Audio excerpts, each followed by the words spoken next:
ఆసాంలో కానీ, పొండుచేరిలో కానీ, బంగాల్లో కానీ 3 స్టేట్లో చాలా మంచిగా రిజల్ట్ వచ్చింది. అక్కడ భారతీయ జనతా పార్టీ గెలిచింది. కానీ అక్కడ కార్యకర్తలు మంచి సంబరాలు చేసుకుంటున్నారు, వాళ్ళకి అధికారం ఉన్నది. కానీ మన తెలంగాణలో కూడా సంబరాలు చేసుకుంటున్నారు, అర్థమైతే లేదు. ఇంకా ఎన్ని సంవత్సరాలు వేరేళ్ళు పెళ్లి చేసుకుంటే మనం ఇక్కడ డ్యాన్స్ చేయాలి? అర్థమైందా? అంటే ఇంకా ఎన్ని సంవత్సరాలు? బంగాల్ అట్లాంటి స్టేట్లో భారతీయ జనతా పార్టీ గవర్నమెంట్ వచ్చిందంటే అది చాలా పెద్ద మాట.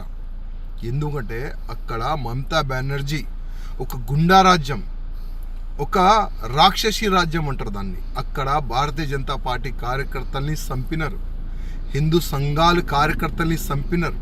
కానీ వాళ్ళు భయపడలే. ఎట్టి పరిస్థితిలో బంగాల్లో భారతీయ జనతా పార్టీ గవర్నమెంట్ రావాలే, కాషాయం గవర్నమెంట్ రావాలని ఒక సంకల్పం పెట్టుకొని ప్రాణ త్యాగం పెట్టి వాళ్ళు పనిచేస్తున్నారు. అందుకోసం ఇవాళ బంగాల్లో భారతీయ జనతా పార్టీ గవర్నమెంట్ వచ్చింది. కానీ మన తెలంగాణలో కూడా ఇప్పుడు ఉన్న ప్రెసిడెంట్కి మంచి ఫ్రీడమ్ ఇస్తే, రామచంద్రరావు గారికి మంచి ఫ్రీడమ్ ఇస్తే 100% తెలంగాణలో కూడా గవర్నమెంట్ వస్తుంది.